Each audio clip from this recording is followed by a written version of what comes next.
Have you noticed how difficult it has become to focus on anything for long anymore? Even silence now feels uncomfortable. Something is happening to the human mind. People can no longer focus the way they once could. Even a few moments of silence now feel uncomfortable.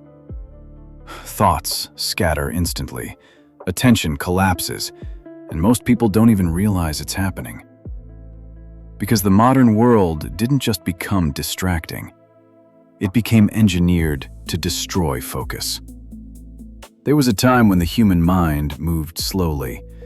People could sit beneath trees for hours, walk without stimulation, think deeply, read patiently, exist quietly.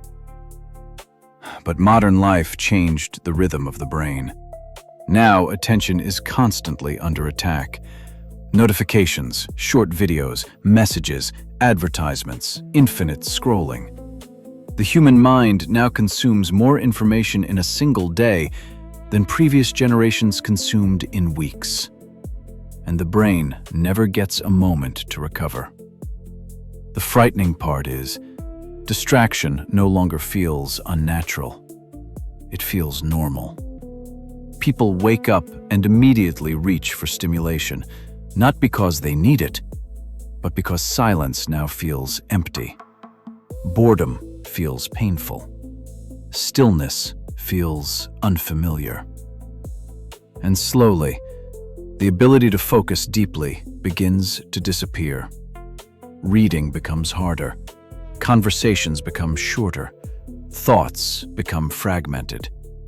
Even moments of rest become filled with noise. The mind never fully stops consuming. Modern technology discovered something powerful about the human brain. Attention can be manipulated. Every notification, every swipe, every burst of novelty triggers dopamine, a survival chemical once meant to reward meaningful behavior, now hijacked by algorithms designed to keep people scrolling endlessly. The result?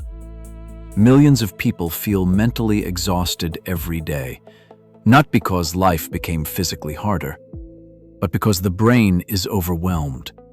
Too much information, too much stimulation, too much noise, and no time to think deeply anymore. Look around carefully. People can't watch a movie without checking their phone. They can't eat without stimulation. They can't walk without headphones.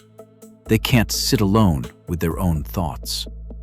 Because attention has become fragmented, pulled apart in every direction. And when attention collapses, something deeper disappears with it. Creativity weakens. Patience fades. Inner peace becomes harder to find. The ability to think deeply about life slowly vanishes. People begin living reactively instead of consciously. Constant stimulation leaves no room for awareness. That's why so many people feel disconnected now, not only from others, but from themselves. Because a distracted mind struggles to feel fully present. And modern life profits from keeping people distracted. The attention economy does not reward peace. It rewards addiction. It rewards endless engagement. It rewards noise. The longer people stay distracted, the more valuable they become. And so the world keeps getting louder, faster, more stimulating, more overwhelming. But the human brain was never designed for endless distraction.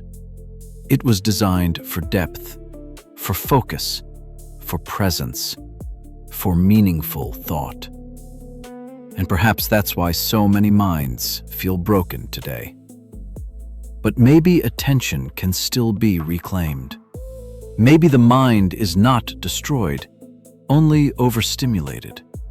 Maybe silence still has the power to heal what constant noise damaged. Maybe focus returns the moment the brain is finally allowed to breathe again. Because the death of attention span is not just about distraction. It's about losing the ability to truly experience life. And perhaps the greatest act of rebellion in the modern world is learning how to focus again.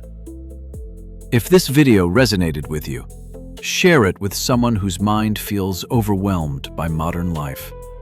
And subscribe to Focus Foundry for more cinematic psychology and deep reflections on the modern human experience. Because in a world designed to steal your attention, protecting your mind may become the most important skill of all. If this video made you think differently about the world around you, then share it with someone who